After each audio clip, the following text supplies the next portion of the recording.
Yeah. All right. Woohoo! We finally did our intro video. Isn't that wonderful? Hey, welcome everyone to the Game Changing Work channel where we have Roxana and special guest JJ Johnson. Awesome to join us today.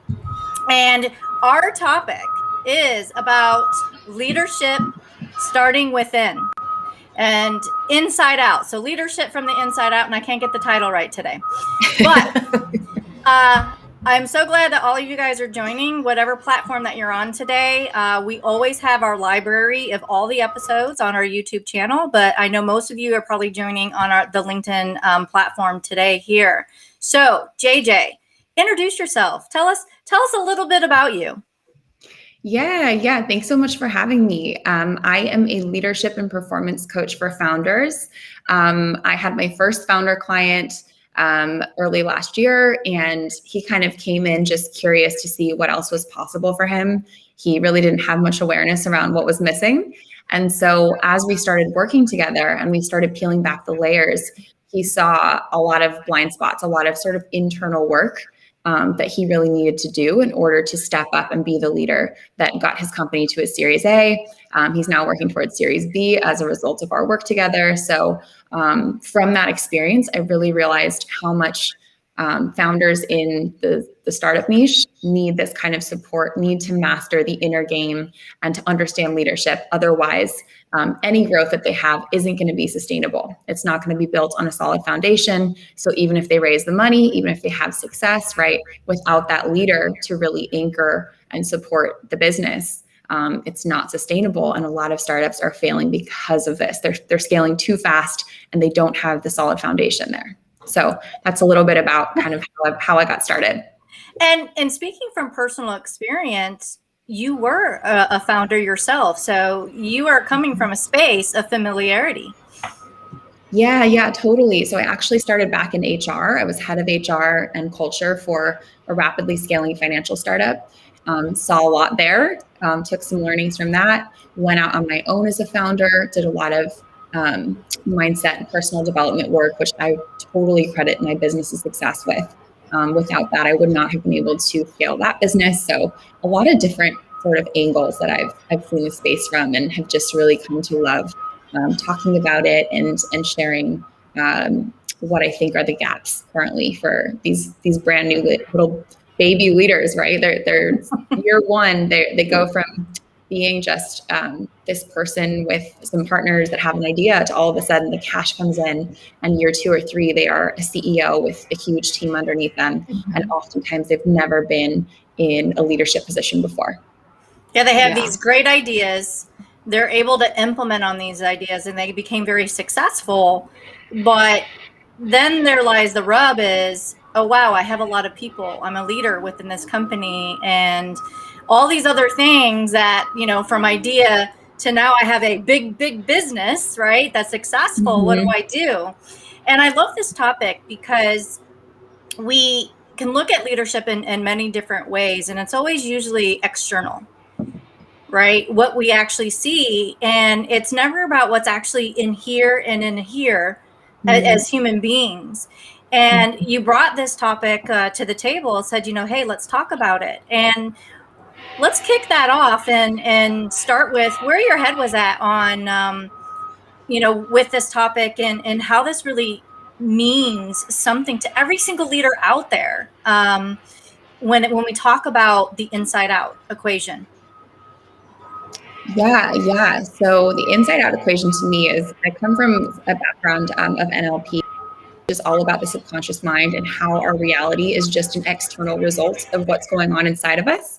And so that was already what I was coming in with. And then when you see leaders, especially in the startup space specifically, but leaders in general, a lot of times they just want another strategy or another tactic, or it's my team that's not up to par, or it's something outside of me. And yet as the leader, you are responsible for every aspect of your company. Whatever's showing up in your business has come from you in some way, shape, or form. So either you've modeled it to your team, you've given permission to it, you've allowed it, right? So when we start looking inside, we start looking at the internal programs that we're running, our values, our habits, who we are as people, then we get a better idea of, oh, this is why this is showing up here. It's not actually this person on my team. It's the way I communicate to them, right? So when we take full responsibility, we start finding ways to solve problems that have felt unsolvable. It's felt like, oh, why is this so stuck here? But when we come in, what I teach my clients is to take this attitude of 100% responsibility for everything.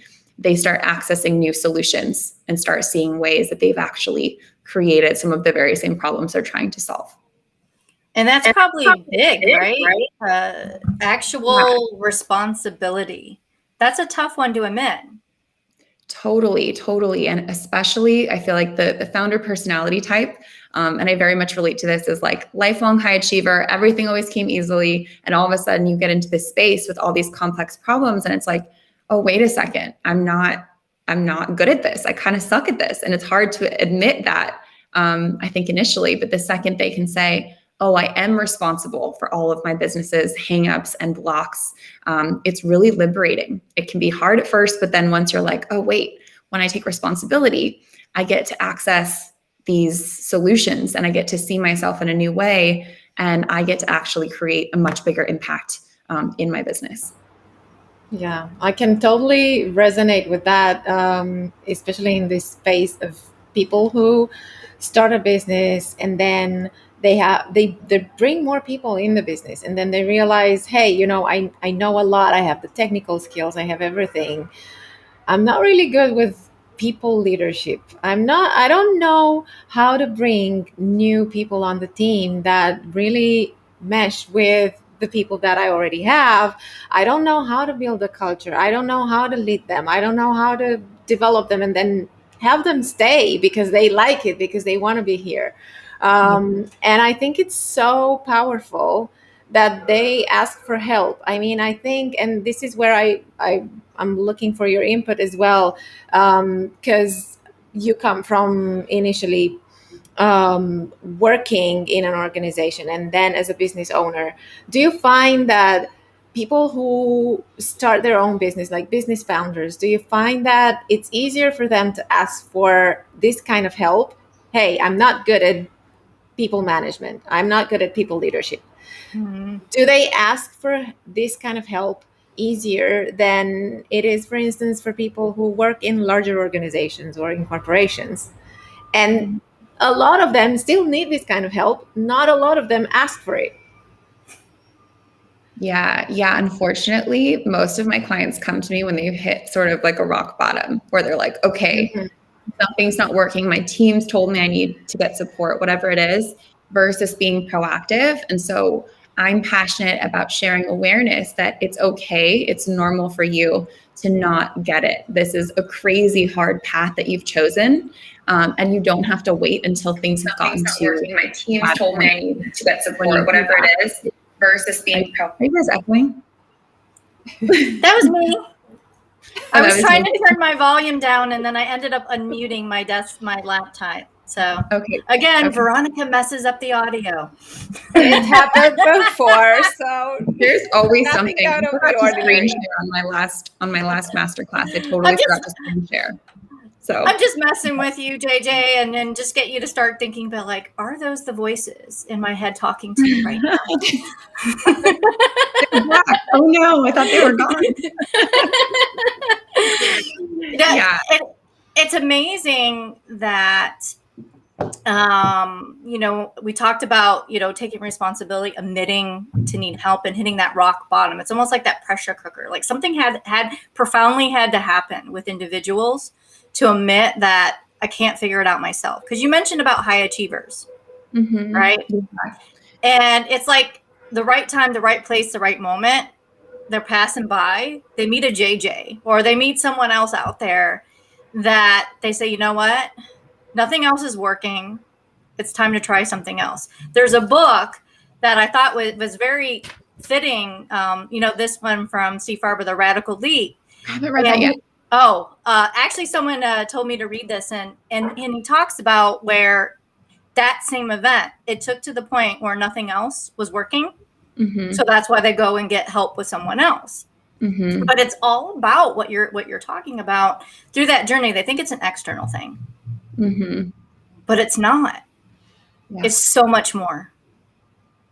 Yeah.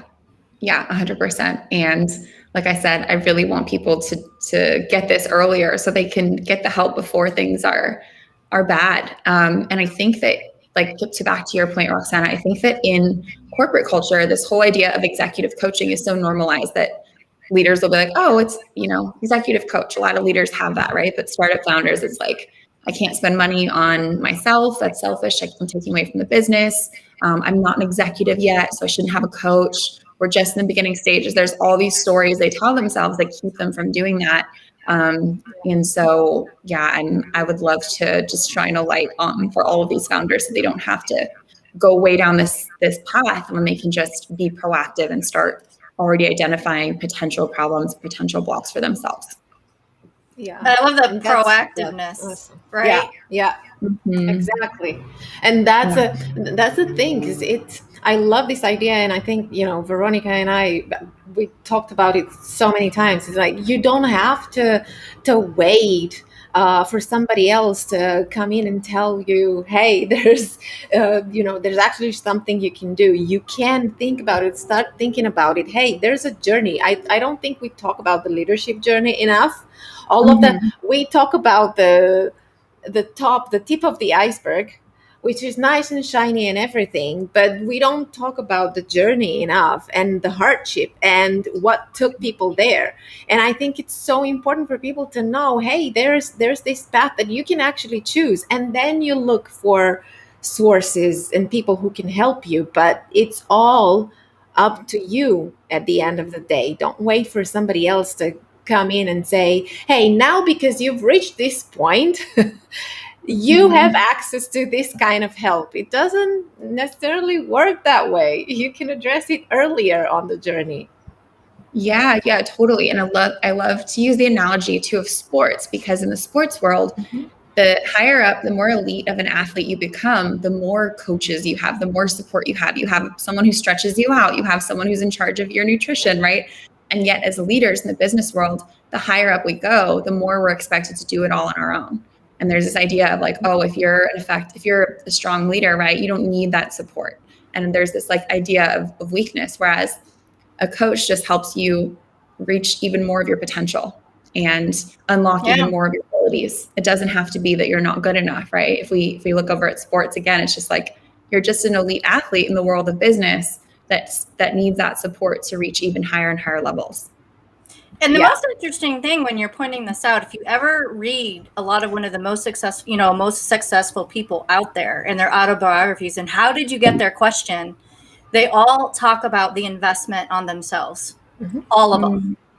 And so what makes it different when you're in an organization, right, in the corporate environment, or when you get into these business folds where there's this idea that makes you different from all those successful stories out there of investing in yourself.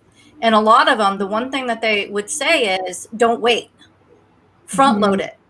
Because when you front load that investment, right, all that mindset, because most of the time it's here, what holds you back.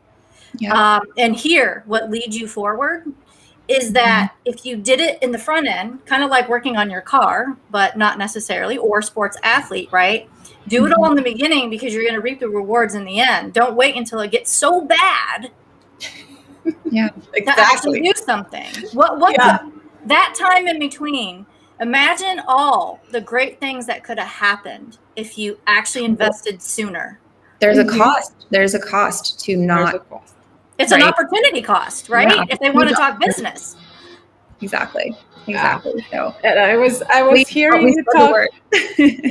I was thinking, high performing athletes don't wait to get to the Olympics and then they prepare. They actually they prepare before so that they can perform at the Olympics, right? I love that. And really win the gold. That's the point, right? Yeah. That's such a and what kind of examples JJ, that you could share when we talk about inside out, just so people can imagine what this looks like and differentiate between the external leadership type of coaching they may have had? Okay, sure. Yeah, sure. So one of the big pieces I teach people is emotional intelligence. And a lot of, especially men, are like, I don't know about that. I don't really know what it is. Doesn't sound like I need it, right? But actually, emotional intelligence is not only the number one predictor of success. So there was a study done by Harvard Business School that showed that the difference maker in high performers was the people who had more emotional intelligence were like leagues beyond the others. But also, it's the number one skill to have as a leader. And it's understanding understanding your emotions, understanding other people's emotions, and how you impact others. So that, for example, there's something called leadership resonance, where the mood of the leader sets the emotional environment for the business.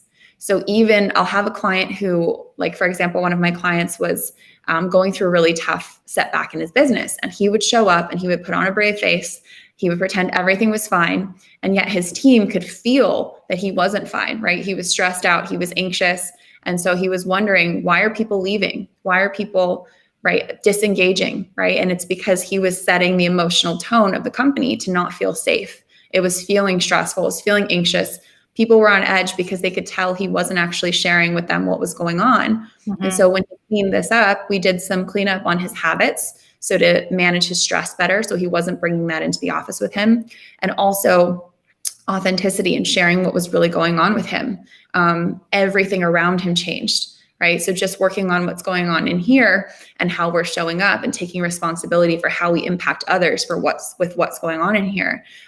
His culture improved drastically. Turnover was reduced. The team just got reinvigorated and re-inspired when he created this culture of sharing and authenticity. So that's just one example. There's so many others. Inside out I think mindset is a huge one, right? So when we think about mindset versus strategy, a strategy is something that you could give 3 different people. And if those same 3 people were to execute it, right, the person with the strongest mindset is going to outperform the others by like whatever percentage, right? Because that person is going to be able to overcome the obstacles better. They're going to see better opportunities. They're going to feel more confident, more empowered. And so when we have these inner resources and this inner game, we've mastered the inner game, we're going to outperform people, even if we have an inferior strategy or an inferior level of talent or external resources. That inner game is so powerful and such a difference maker that is the best thing you can cultivate. The most, like you said, Veronica, like front loading on yourself is going to show up way more than investing in the external stuff. How about heart? Heart. Yeah. In what context? So they have a lot of books that are out there and people talk about, leading with your heart, right? The passion and bringing that to the table, right? So we talk about mindset, emotional intelligence, but also what you're most passionate about and leading, with your heart. And so inside out is also part of leading with your heart. And when you talk about leaders and not wanting to show that vulnerability or not wanting to show, they have everything together. Sometimes that passion and heart is hidden because they need to have this certain mold, in an environment. Right. What have you learned with some of the people that you talk about that? Are they holding back some of that heart that they should be bringing to the table when it comes to being a leader? Yeah, I love that. And I feel like when you talk about passion, if they don't have a healthy way of sharing that passion, if they don't know how to share authentically, then what happens is it comes out in other ways where they want to control and they want to there's so much on the line that it's aggressive and it's controlling, and it's versus just learning how to inspire by leading with their heart and seeing how their team shows up differently when they do that versus like the micromanaging and feeling like they have to keep all that passion hidden away. So that's one way. Another example is I train them on how to have transformational conversations, which is what I call them. So anytime there's a tough situation to navigate, they come into it with vulnerability first and foremost and responsibility. So even if they've been blaming this other person, they're going to come in and share how they're what they need and ask the other person what's been going on for them. So showing their heart a little bit in the conversation completely shifts the dynamic. People have partnership dynamics have changed. Employees have the performance has increased, and the trust overall within the organization, which is just a non-negotiable for a high-performing culture. Trust is so core. Trust is renewed, right, when a leader opens their heart and people feel like they can really connect with them and trust them. If someone's hiding their heart, you can feel that. You're like, what are you hiding from me? If you're not showing me yours, I don't want to show you mine. I don't want to invest in you. So heart is definitely a piece of being effective. Yeah. Yeah, and we know some people don't have a natural inclination. When you kind of learned, you might not be one of them, is that towards people, right, as a playmaker. But that doesn't mean you can't work on your mindset and how you are with people. It's just that energy where you focus on, that might not be your number one. But that doesn't prevent you with your behaviors and actions to be different, right? Yeah. And right. So because we were talking about energies, yeah. Let's talk about energies. Oh, we have a big playmaker in the house. We do, exactly. And I think we haven't had a big playmaker in the house so far. So that's amazing. And that's why I'm super interested in everything that you've been telling us about JJ, because I think, it's absolutely stunning how when it comes to emotional intelligence, people think, that's about emotions and feelings, and I'm not really into that, but I want to improve my relationships with other people. Mm-hmm. So how are you gonna do that if you don't have a good relationship with yourself? And I resonate a lot with what you said.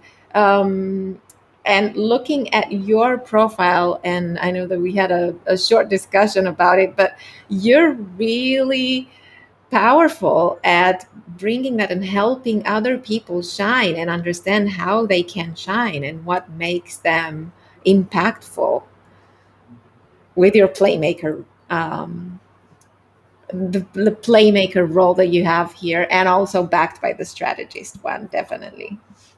Mm-hmm. Yeah, it was so fun talking and hearing about this because, like I was telling you, when I first started coaching, I wasn't founder focused, and I was kind of helping people all over. I was doing personal issues. I was doing more one-on-one stuff. But once I started working with my first founder client actually came to me for personal issues. And then we started talking business, and that's when things really opened up.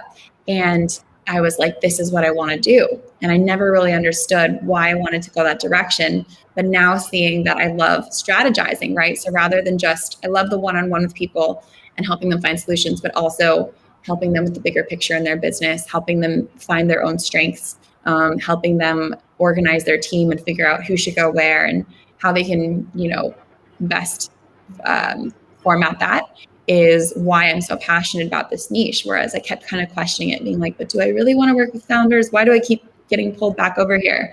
And it makes sense when I see this, which is that I love the dynamic elements of helping someone personally and also with the bigger picture of their business. Right. I love that, especially because one of the pieces of feedback that we always get when we have these kind of conversations with people who take this assessment is like, oh, that makes sense. And it became so much more clear. And also when you use it in a team context, and Veronica and I, we have the same profile, which is super rare because you have 100,000 possible combinations of this. And to have the exact same profile, that's super rare. But and we're very different in personality and behavior. Exactly. Extremely different. Interesting. This is why this is not about personality. It's not about the skills, but it's about the kind of impact that you can make regardless of your personality, which is so huge when it comes to bringing the team leadership to the table and really helping people understand what it is that they contribute with and how they do that and how they can take the helm depending on what needs to be done. And I think what we see, especially in smaller organizations, that's so powerful, because that also builds trust even more and really helps the team work great together and get those results. This is like the foundation for high performance teams that are performing at high levels long term. Yeah, definitely. And it's funny too, because seeing this, I was like, I can already start figuring out which of my clients are in which category and why we get stuck on certain things. And I think that's really helps people not only understand themselves better, but also to just validate that it's okay that you are called towards some things and not towards others, and to say, this just isn't something that energizes me. So of course I'm going to procrastinate. Of course I'm going to avoid it. It just feels draining. And so how can I outsource this, or how can I delegate this without feeling shame that I don't figure it out myself or that I'm not good at it? And I definitely am guilty of that. Like I tried to be the detail oriented person, and I'm just not. I don't like it. I want to stay zoomed out as much as possible. We're a 2. We are a 2. And it's funny because I love to stay at that higher level. When you start going there, I get a little frustrated. I'm like, I don't care how you do it. I really don't. I'm more about the ideas and the strategy around it, and then go figure out the how. It's not my thing. But and we had a couple of questions just as we start to wrap this up. Does empathy at work sometime can develop into weakness? I know that Hassan asked that question. That's a good question. Totally. And I wouldn't say weakness. I don't know that term really best describes it, but what I have seen is that it can turn into weak boundaries. So for example, over empathizing can make it difficult to give feedback to someone if you're worried about hurting their feelings, if you're nervous, if someone's in a bad mood and you feel like you can't go share how you're feeling because you're afraid of them. So I do have clients that are very empathetic, and this can be a barrier to them. But we can turn it into a strength by creating those boundaries and knowing how to care for others while also knowing what our needs are and how to share with somebody when those needs are not being met or those expectations are not being met. So if you're overly empathetic, it's all about putting up the boundaries to protect it. And if you haven't developed your empathy yet, there's ways to do that as well. So I think a nice balance is really where you want to fall.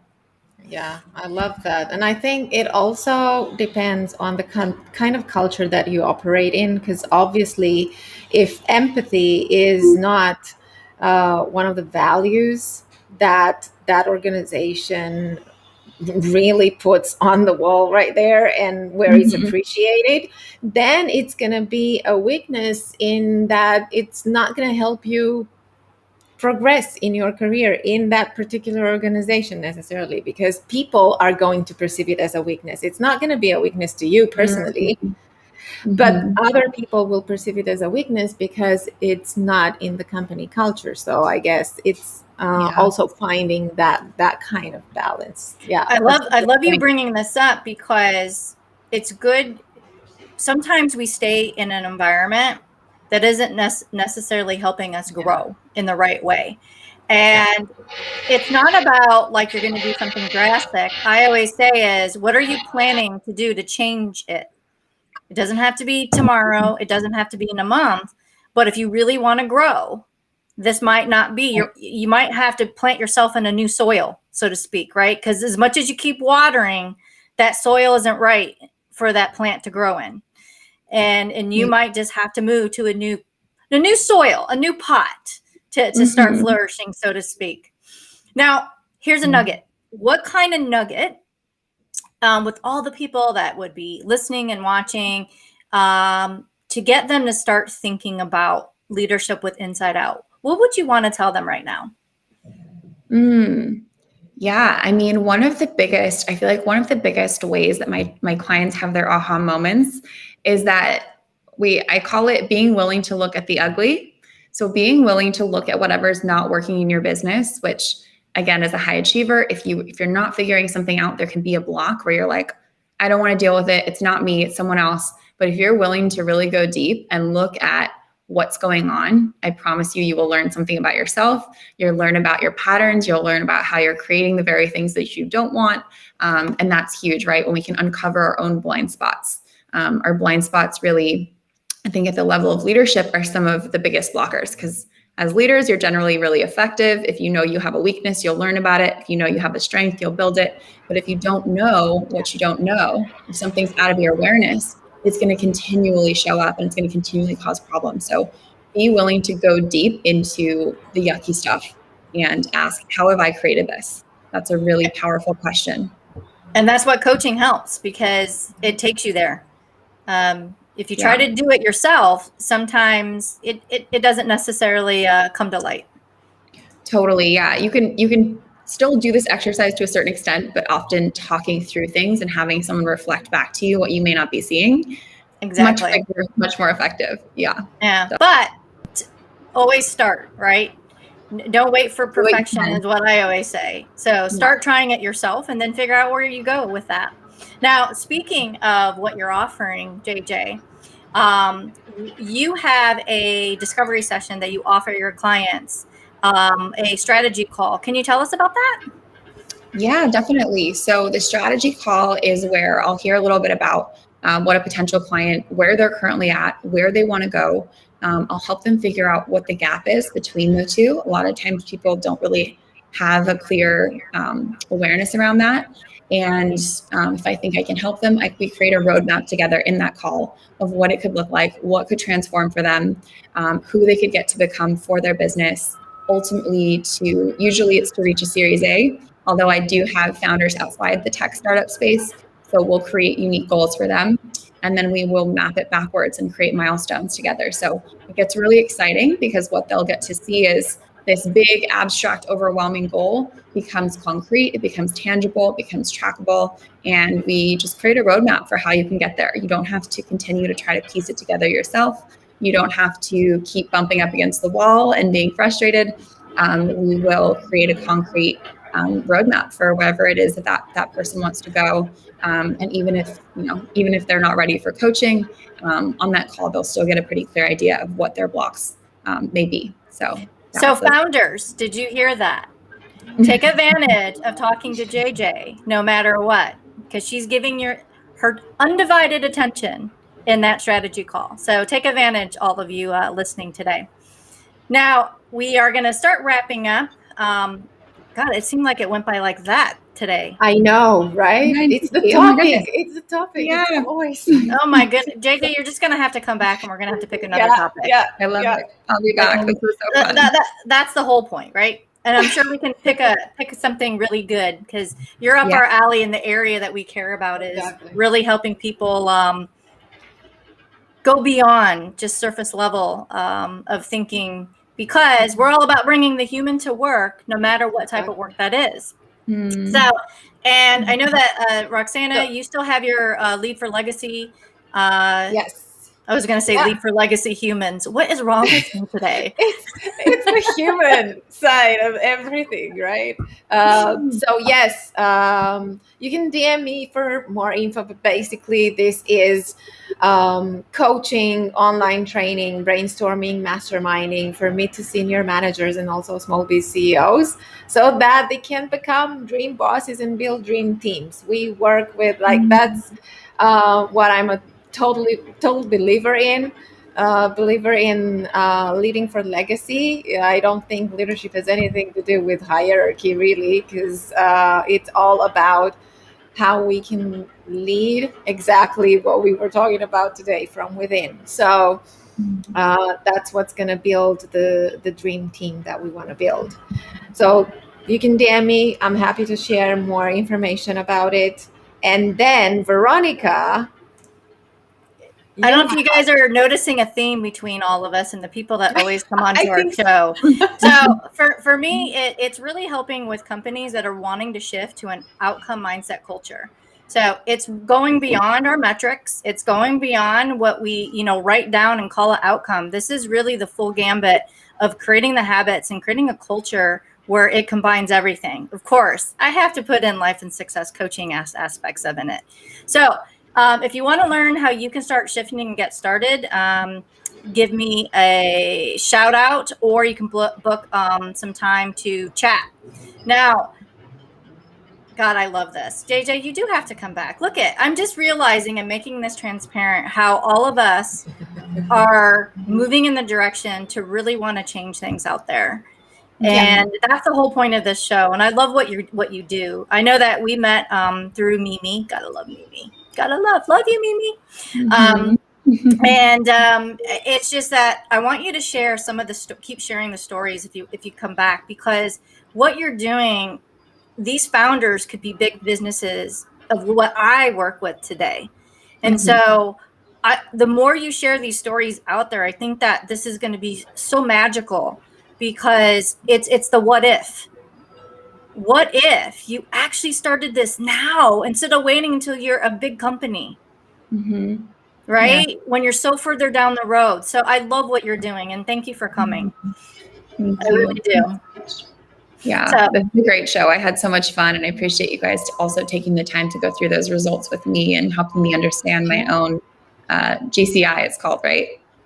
GCI, the Game Changer Index. Now, next week is the Time to Thrive for Well-Being Strategies with an Outcome Mindset. So we'll be talking that next week. And if you can put back JJ's thing real quick here. So don't forget to contact JJ. So I'm going to say this several times so it becomes like ingrained. So get a hold of JJ if you are a founder or a leader that is really going through and you want to change the game and work from the inside out and really be what Roxana always says, the game-changing leader that you always could be. Do it now before you wait. Thank you. Yes, let's spread that awareness together. I love that we're all in this space, and I love. Yeah, I didn't really know that was the message that bring the work. I think that's so powerful. And even though people are becoming more aware of this idea, it's still like I don't think they really know what that means. And in so many companies, it's not present at all. It's not. So thank you guys for doing this work and talking about this. And any of you that would like to come on the show that are around that centered theme of bringing human to work and tell your stories, or if you are a company out there and you want to share your story of what you're doing to change the game for the future, come on, we want you. So thank you everyone for joining us today. And JJ is going to come back because I'm going to keep bothering her about it. On that note. Yeah. So, all right. Bye. Thank Bye, you everyone. for being here, everybody. Thanks, ladies.